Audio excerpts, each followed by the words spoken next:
So I wanted to show you really quick how you can do an overcast stitch to attach these two pieces of felt together and hide your knot on the inside.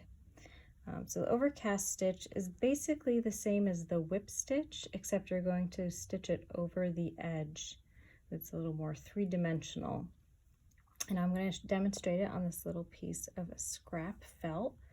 And you can see that I've made a series of dots. I've kind of made these at every 1/4 inch interval as a way to map where my stitches are going to be. And you might find that that's easiest to do when you get to stitching around your cover and each of your pages, just to help you keep your stitches lined up. And I used a gel pen for that. I find these write nicely on felt, so this is just a white one.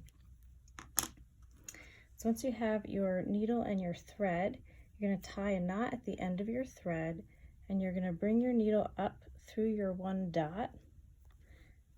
You can see I've done them on both sides here, so they are lined up. You're going to bring it through the back piece of your felt. You're just going to hide your knot on the inside. And then you're going to bring your thread over your felt, and you're going to put your needle through your second dot, lining it up on the back. And that is your first stitch. You're going to go over your felt again, line up your dots, and bring your needle through and create your second stitch. And you're just going to repeat this, and the dots, like I said, they really help you keep things straight. So it's kind of a nice little cheat. Now when you get to the end of your thread and you need to tie it off, the next thing to do is you want to actually just come through again one side. So you're going to take your thread over and just stitch through one piece of felt. And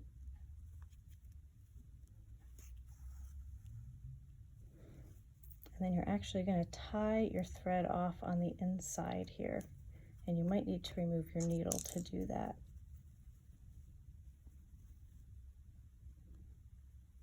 So here you can see a little piece of the thread from the previous stitch, and you're just going to run your stitch inside there.